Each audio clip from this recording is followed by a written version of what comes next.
for those of you who usually don't like my longer reviews so much, well, it should be a lucky day because this one just has to turn out shorter, even though I will try to still keep it quite detailed, but run through a few things because it's not like usually a sign of a bad product. That's not entirely the case today here, but it's actually the whole thing surrounding it. When I look up the Rockspace EB30 online, it's actually easier to find different products in the truly wireless segment from that brand than this one itself, which makes it feel a little bit outdated, already almost replaced. And also finding decent, consistent pricing is pretty hard because I've seen it around $35, 50 euros or $60, which none of those is a decent price. If we would talk about maybe like $20 or less, then at least then I could give it a hard maybe. Because at the end of the day, this fails to kind of stand out over the competition. At a similar price point, you can find better ones. At less, you can find just as good ones. Because that already starts with the case. It's quite flimsy. The magnets are way too weak. They don't hold them inside. And also the placement is odd because the left one is on the right side and vice versa, which confuses me every single time.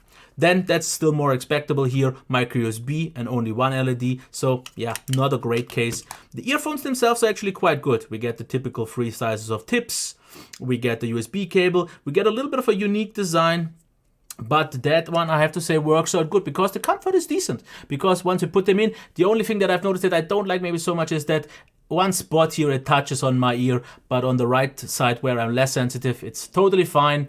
The fit is, I would say, okay, but it's not like super secure. For sporty activity, maybe not so much. It holds up okay. Isolation is a little bit odd, especially the mid-range seems a little bit more blocked out, and hearing myself now is very muffled. It leads through, though, the higher end segment, which also does make it kind of too isolating or maybe kind of like claustrophobic. And now let's talk about functionality here with only SBC, which means there will be a delay because we don't have any AAC or better high quality codecs like aptX, which wasn't expected on this price. The connection was mostly fine. It was stable, it was quick enough, mono mode, masters on the right, volume loud enough, minimal reserves, battery life not that good, maybe like 2 hours 30, 2 hours and 40. Yeah, microphone quality is actually not that bad. It sounded, I would say, quite clean in a muffled, typical truly wireless earphone way. Now, sound-wise, I'm gonna keep this short because at this price point, it's just nothing spectacular or kind of something that has to be talked about much. So it's a good, decent soundstage. It's good imaging, typical mainstream sound with, for example, slightly boosted bass, but also enough highs so they don't sound muffled. Good long-term usability here. Mainstream sound is fine, and generally the sound's actually pretty good. We get a nice bass, what you could expect at this price for a Bluetooth headphone. Good presence, it's not overwhelming. It's also not an issue that, for example, like the mids are recessed too much. All that feels actually quite balanced. We have also enough highs with some minor, like not that of a clean sound, but it's not like it's crackling or distorting or something like that. But we have enough details and everything else. We have enough actual presence at the highs, enough clarity, so actually pretty nice sound.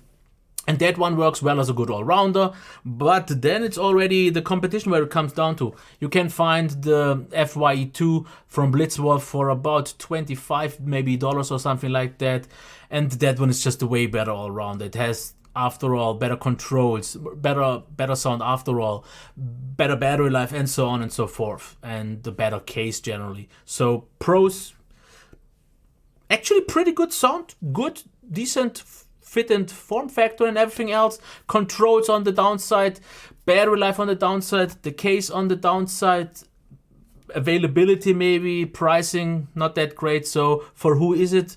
Yeah, that's the hard thing. I can't really recommend it to anyone knowing the rest on the market. And for who is it not? Actually, I can't really tell you who it's not for, just because there are so many other ones that I think are just a better fit. So this one actually has the problem that it's just okay and a little bit too expensive maybe for that. So this should be like super budget for what you get. But at around $20, $30, $40, there is just something better overall. Higher quality generally. Okay? Until next time. Bye.